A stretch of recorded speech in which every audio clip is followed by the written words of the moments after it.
Baiklah, selamat malam. Perkenalkan, nama saya Muhammad Fajaranto Salangan. Saya dari kelas 5 TI 1 dengan NIM 2302409. Baiklah, di sini saya akan membahas materi ketujuh dari mata kuliah Artificial Intelligence, yaitu mengenai Double Exponential Smoothing. Apa itu Double Exponential Smoothing? Double Exponential Smoothing atau disingkat juga sebagai DES adalah metode peramalan deret waktu atau time series forecasting, yaitu yang digunakan untuk memprediksi nilai masa depan pada data yang memiliki tren linear, yaitu adanya peningkatan atau penurunan yang konsisten dari waktu ke waktu. DES merupakan pengembangan dari Single Exponent Smoothing atau juga disingkat sebagai SES. Perbedaannya itu SES hanya melakukan smoothing sebanyak satu kali, cocok untuk data tanpa tren. Lalu kebalikannya, DES itu melakukan smoothing 2 kali sehingga dapat menangkap level dan tren data. Metode ini pertama kali dikembangkan oleh Charles Holt, sehingga DES juga dikenal sebagai Holt's Right Linear Trend Method. Mengapa double exponential smoothing itu penting? Single exponent smoothing tidak dapat menyelesaikan diri jika dapat menunjukkan tren. Contohnya, penjualan meningkat setiap bulan, jumlah pelanggan bertambah dari tahun ke tahun, produksi terus mengikuti permintaan. Jika menggunakan SES pada data bertren, maka hasil ramalan akan tertinggal atau lagging dan kurang akurat untuk yang data sekarang. Karena itu, DES digunakan agar model tidak hanya menghitung nilai rata-rata yang halus atau level, tapi juga dapat mengestimasi arah dan besarnya perubahan data atau tren. Lalu, apa itu konsep dasar dari Double Exponential Smoothing?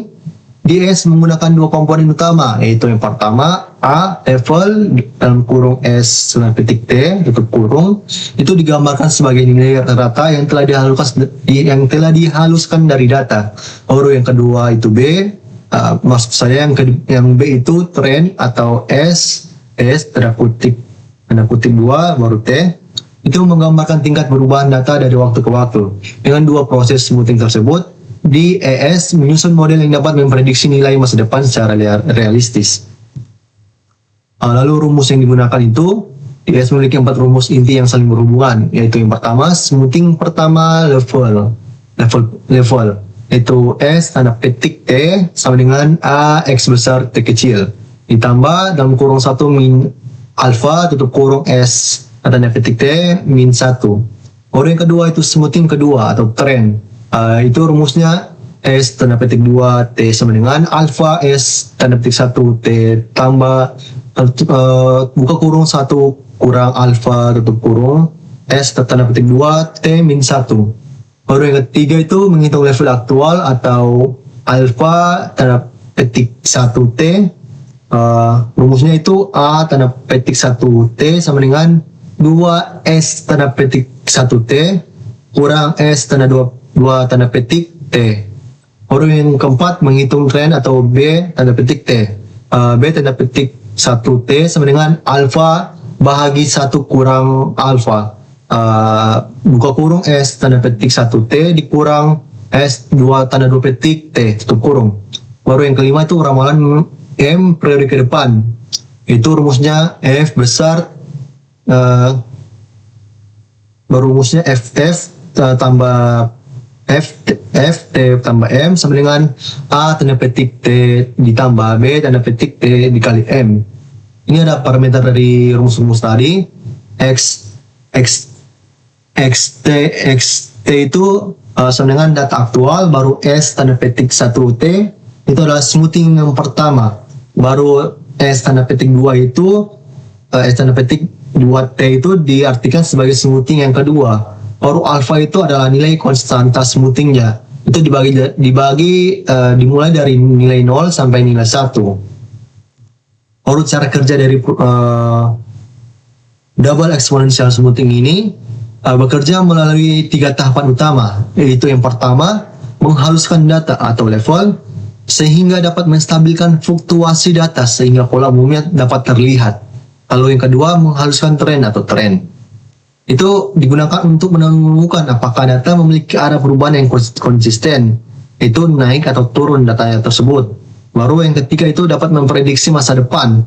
Ramalan dilakukan menggunakan gabungan level plus trend, itu dapat menghasilkan prediksi sampai beberapa periode ke depan. Ini adalah kelebihan dan kekurangan dari metode ini. Yang pertama itu kelebihan, mampu menangkap tren data secara efektif, lebih akurat dibanding single smoothing untuk data bertren, perhitungannya sederhana dan mudah dipahami. Yang keempat, tidak memerlukan banyak data historis. Yang kelima, cocok untuk peramalan jangka pendek dan menengah. Lalu kekurangannya itu tidak dapat menangani pola musiman, atau solusinya itu triple exponential smoothing hold winter. Itu untuk solusi jika ada perhitungan memakai pola musiman. Lalu yang kedua itu sensitif terhadap pilihan nilai A, karena itu hanya terbatas pada nilai 0 sampai 1. Baru yang ketiga itu tidak cocok untuk tren yang berubah secara tiba-tiba. Baru kesimpulannya dari metode ini, double exponential smoothing adalah metode yang sederhana dan efektif untuk melakukan peramalan pada data dengan tren linier. Metode ini menggunakan dua proses smoothing yang menghasilkan estimasi level dan tren, sehingga mampu memberikan prediksi yang lebih akurat daripada single exponential smoothing ketika data bertren. Metode ini juga sangat cocok digunakan dalam berbisnis, ekonomi, produksi, dan berbagai bidang lain yang membutuhkan keputusan berbasis tren dan historis. Baiklah, hanya itu saja pembahasan mengenai materi yang ketujuh, itu mengenai double exponential smoothing yang dibuka oleh saya, Muhammad Fajarto Salangan. Cukup sampai di sini saja pembahasan kita. Kita bertemu di pembahasan berikutnya. Sampai jumpa.